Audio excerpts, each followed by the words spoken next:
my dear students. How are you? I hope all of you are very well. Today we are going to discuss about class 7th chapter 1 integers. यानी कि आज हम कक्षा 7वीं का पहला chapter पढ़ेंगे integers math का. I am your maths teacher Vinod Duhan. आज आप पढ़ेंगे इंटीजर मेरे साथ. अगर आप चैनल पर नए हैं, चैनल को सब्सक्राइब करें और बेल आइकन को दबा दें, जिससे कि आने वाली वीडियो आपको जल्दी से जल्दी मिल जाए और आपका सिलेबस कवर हो सके और आप एग्जाम्स में अच्छे मार्क्स स्कोर कर सके. अगर आप 7वीं कक्षा में पढ़ते हैं तो वीडियो के एंड तक बने रहिए, जिससे कि आपका इंटीजर्स का एग्जाम्स में कोई भी क्वेश्चन नहीं बचेगा. और अगर आप 7वीं कक्षा में नहीं है, प्ले लिस्ट पर जाकर अपनी कक्षा की वीडियो देख सकते हैं. ज्यादा टाइम न लेते हुए मैं शुरू करता हूँ चैप्टर इंटीजर.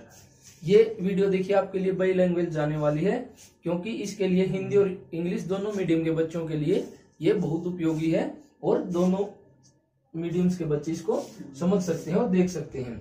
आइए हम शुरू करते हैं चैप्टर यानी कि इंटीजर. इंटीजर्स का हिंदी मीनिंग क्या होता है? पूर्णांक, यानी कि पूर्ण अंक.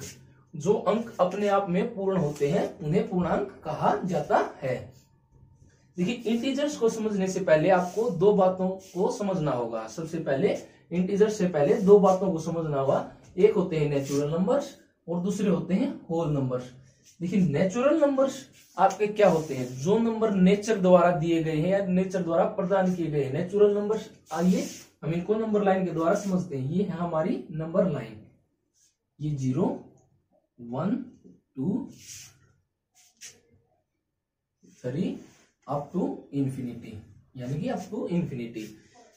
नंबर लाइंस पर समझते. देखिए, आप कहीं बाहर घूमने जाते हैं, कहीं पर बाहर निकले तो आपने क्या देखा? आपने देखी 3 बसेज.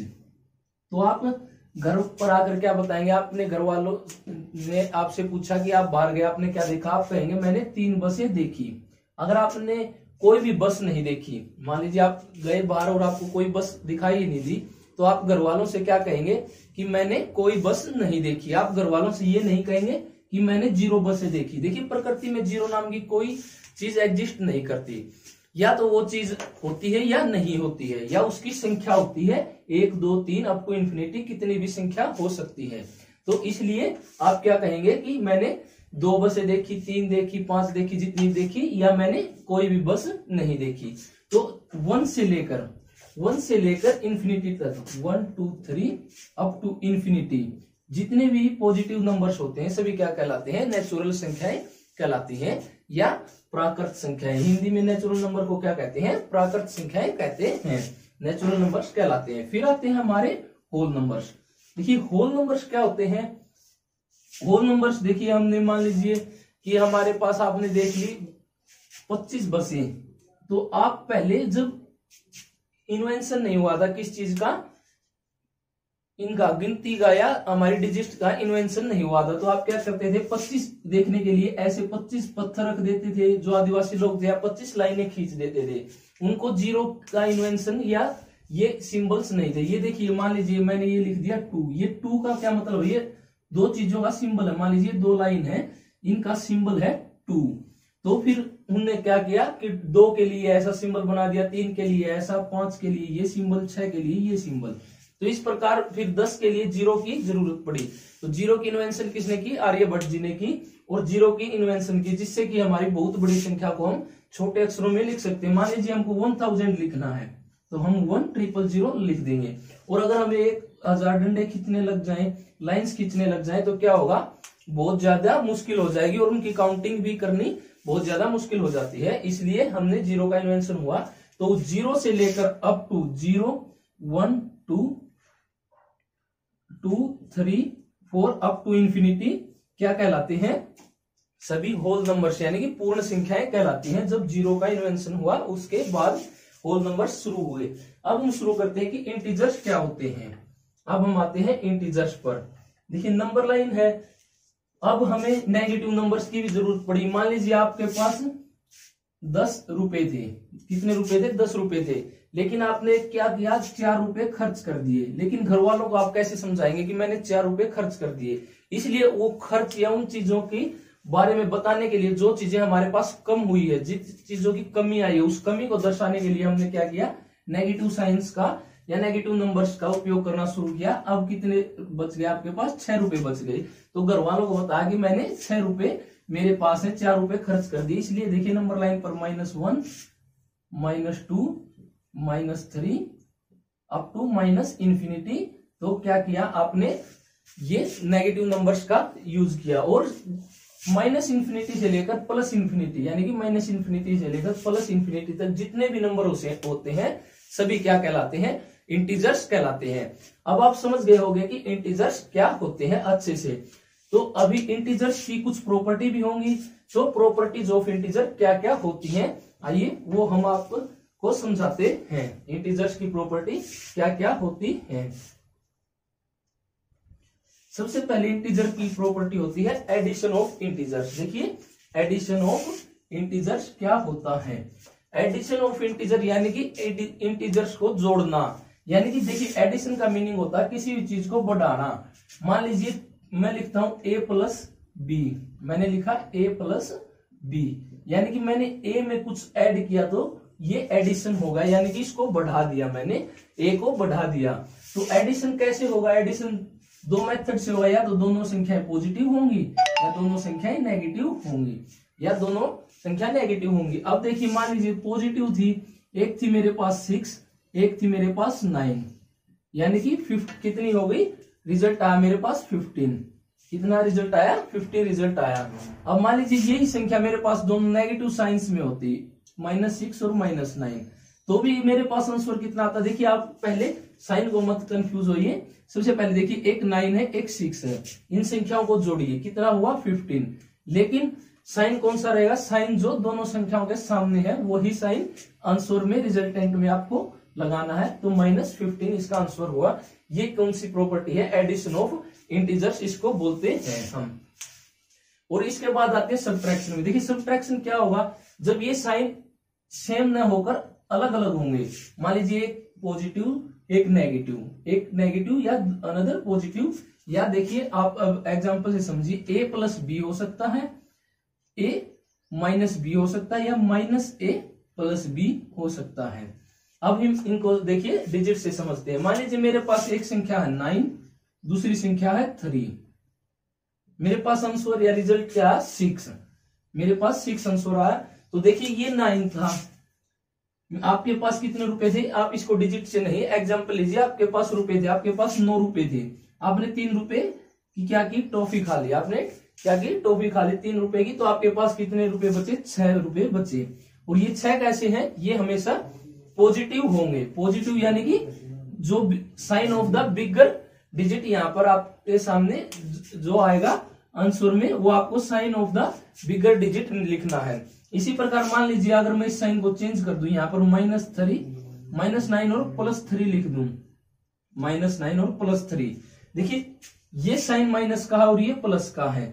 तो अभी आपने क्या किया कि आप से कोई दुकानदार 9 रुपए मांग रहा था, आप में क्या थी, वो दुकानदार 9 रुपए आपसे मांगता था। आपने पहले उससे कभी सामान लिया या कोई चीज खा ली है तो आपसे 9 रुपए वो मांगता था। आपके पास जेब में कितने रुपए थे, 3 रुपए। आपने दुकानदार को कितने रुपए, 3 रुपए पे कर दिए। तो आपके कितने पैसे बचे, 6।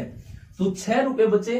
तो ये 6 रुपए है तो रुपए पॉजिटिव, लेकिन वो दुकान वाला आपसे क्या कर रहा, मांग रहा है, तो आपकी तरफ से वो नेगेटिव है। तो sign of the bigger digit, answer में हमेशा sign of the bigger digit आएगा। सब्ट्रैक्शन ऑफ इंटीजर्स में हमेशा क्या आएगा, sign of the bigger digit. अब आप ये प्रॉपर्टी समझ गए होंगे इंटीजर का एडिशन और सब्ट्रैक्शन ऑफ इंटीजर्स। अब हम करते हैं नेक्स्ट प्रॉपर्टी ऑफ इंटीजर, जिसको कहते हैं क्लोजर प्रॉपर्टी या क्लोजर प्रॉपर्टीज। देखिए इस प्रॉपर्टी में ज्यादा कुछ समझने के लिए नहीं, आपको बिल्कुल एक आसान सी बात है। जब आप इंटीजर का एडिशन करेंगे, या तो आप एडिशन करो इंटीजर का या सब्ट्रैक्शन करो, आपको रिजल्टेंट क्या मिलेगा, रिजल्टेंट हमेशा जो रिजल्टेंट होगा वो इंटीजर मिलेगा, या आंसर आपका इंटीजर आएगा। देखिए मैं आपको अभी एक एग्जांपल देता हूं कि आपने एडिशन किया 3 + 7, आंसर कितना है 10। आपने सब्ट्रैक्शन किया -3 - 7, आंसर आया -10। मान लीजिए आपने फिर ये एडिशन होगा, आप सब्ट्रैक्शन करते हैं, मान लीजिए 10 - 3, आंसर आया 7। आपने लिया -3 - 7 या +7, आपके पास आंसर आया 4। एक आप नेगेटिव संख्या ले सकते हैं -7 + 3, आपके पास आंसर आ -4। देखिए ये सभी क्या है, ये सभी इंटीजर हैं, यानी कि जो रिजल्टेंट होता है वो हमेशा इंटीजर आता है। क्लोजर प्रॉपर्टी आपको ये बताती है। आप इन प्रॉपर्टीज को अच्छे से ध्यान में रखें, क्योंकि पूरा चैप्टर जो आपकी एक्सरसाइज है इन्हीं प्रॉपर्टीज पर बेस होगी, पूरे आंसर इन्हीं पर सोल्व होंगे। तो ये क्या कहलाती है, closure property of the integer कहलाती है। जो नेक्स्ट प्रॉपर्टी होती है वो कौन सी होती है, क्यूमुलेटिव प्रॉपर्टी ऑफ इंटीजर्स। यानी कि क्यूमुलेटिव प्रॉपर्टी हमें क्या कहती है, ये भी इंटीजर्स की एक प्रॉपर्टी है। आइए हम इसके बारे में पढ़ते हैं, क्या कहती है ये प्रॉपर्टी, क्यूमुलेटिव प्रॉपर्टी। देखिए क्यूमुलेटिव प्रॉपर्टी क्या कहती है, a + b always equal to b + a, यानी कि जो a + b है वो b + a के इक्वल हो गया। लेफ्ट हैंड साइड है जो राइट हैंड साइड के इक्वल होगी। कैसे, आइए हम इसको एक एग्जांपल से समझते हैं। मान लीजिए ये a 9 है और b 8 है, और यहाँ पर हम 8 + 9 उल्टा लिख देते हैं इनको। आंसर आपके पास यहाँ भी 17 है और यहाँ भी 17 है। तो LHS जो इक्वल टू है वो RHS है, यानी कि जो एडिशन ऑफ इंटीजर्स में क्यूमुलेटिव प्रॉपर्टी क्या कहती है, जो लेफ्ट हैंड साइड है वो always equal to right hand side होगी। और ये किस चीज में काम करती है, एडिशन में। अब हम देखते हैं कि ये सब्ट्रैक्शन में काम करती है या नहीं। सब्ट्रैक्शन ऑफ इंटीजर्स जो प्रॉपर्टी हमने पहले पढ़ी है उसमें ये काम करेगी या नहीं करेगी।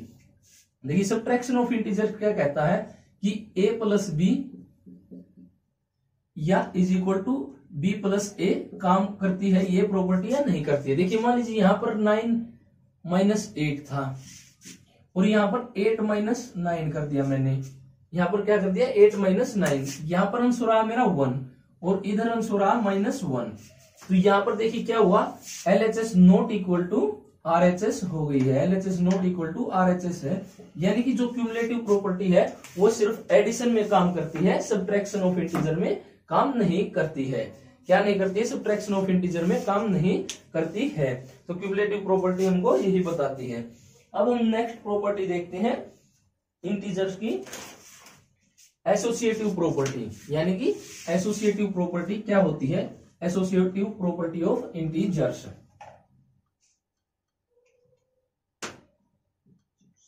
Associative property of integer. देखिए एसोसिएटिव प्रॉपर्टी क्या कहती है, इसमें 3 इंटीजर्स होते हैं। एसोसिएटिव प्रॉपर्टी ऑफ इंटीजर, इसमें 3 इंटीजर होते हैं, a + b + c, यानी कि 3 इंटीजर्स होंगे। तो ये क्या कहती है कि a + b और +c इक्वल टू होता है a × b + c, a × b + c, जो इसके एसोसिएटिव प्रॉपर्टी होती है वो कहती है। देखिए मान लीजिए आपके पास 3 a b c क्या क्या है, 9 8 और 7 है। तो आपने क्या किया, यहां पर a की जगह 9, b की जगह 8 और c की जगह 7 पुट किया, और यहां पर आपने 9 को बाहर छोड़ दिया और 8 और 7 को ब्रैकेट के अंदर ऐड किया। अब यहां पे आंसर देखिए, 8 और 7 को ऐड किया। यहां पर देखिए 17 + 7, यहां पर 9 + 15 आपका आया। अब आप आंसर करेंगे तो आपका जो आंसर है बिल्कुल सेम होगा। कैसे सेम होगा, यहां पर भी आपको 24 है और यहां पर भी 24 है, यानी कि LHS जो इक्वल टू हुई आपकी RHS, प्रूव हो गया ये बात ही जो आपकी एसोसिएटिव प्रॉपर्टी कहती है कि LHS जो इक्वल टू है RHS है। 24 आंसर आपको दोनों साइड मिला है। तो एसोसिएटिव प्रॉपर्टी 3 इंटीजर्स के साथ काम करती है, और ये भी केवल एडिशन में काम करती है, सब्ट्रैक्शन में ये भी काम नहीं करेगी। सब्ट्रैक्शन में ये प्रॉपर्टी काम नहीं करेगी। क्यों नहीं करेगी, क्योंकि क्यूमुलेटिव प्रॉपर्टी ने ऐड काम नहीं किया, वो सिर्फ 2 इंटीजर पर थी। तो 2 इंटीजर पर जब काम नहीं हुआ तो 3 इंटीजर्स पर भी ये प्रॉपर्टी काम नहीं करेगी। यही प्रॉपर्टी इंटीजर्स की बताती है। अब होती है एडिटिव आइडेंटिटी ऑफ इंटीजर। अब हम आते हैं किस बात पर, additive identity of integers. Integers की एडिटिव आइडेंटिटी क्या होती है, देखिए एडिटिव आइडेंटिटी,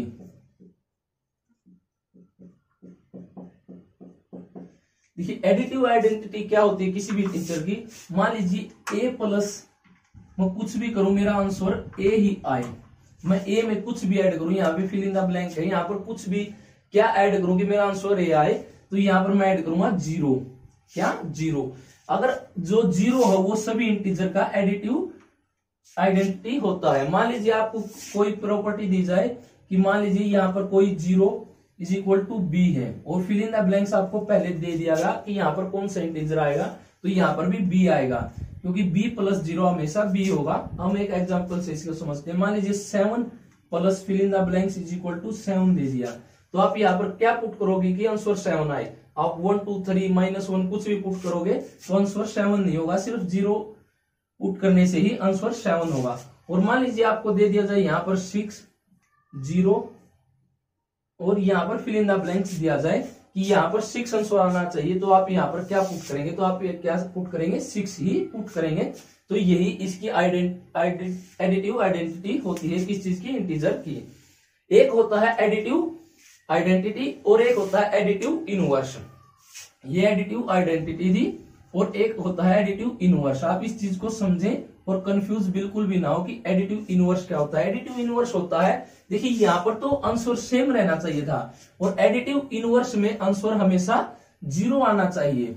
क्या आना चाहिए, आंसर 0। मान लीजिए 17 plus fill in the blanks is equal to 0, तो आप यहाँ पर क्या करेंगे, -17 पुट कर देंगे, और जब आप इसको सोल्व करेंगे 17 - 17 इज इक्वल टू 0 आएगा। तो एडिटिव इनवर्स क्या होता है, किसी भी संख्या का उल्टा होता है या उसको 0 बना देता है। मान लीजिए आपको यहाँ पर 0 दिया गया है, यहाँ पर -5 दे दिया, और यहाँ पर फिल करिए कि क्या हो कि ये -5 हो जो 0 के इक्वल आ जाए, तो आप क्या करेंगे, यहाँ पर +5 पुट कर देंगे, जो +5 हो -5 आंसर आपका 0 होगा।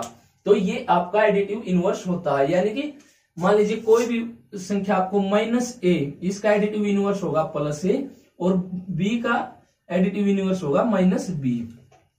b का एडिटिव इनवर्स क्या होगा, -b।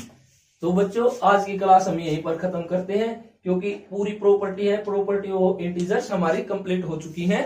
तो आप क्या करें कि एक्सरसाइज में आपको 1.1 1.2 पूरी एक्सरसाइज आपको सोल्व करवाऊंगा, जिसके लिए आप नेक्स्ट वीडियो देख सकते हैं। Okay, thank you.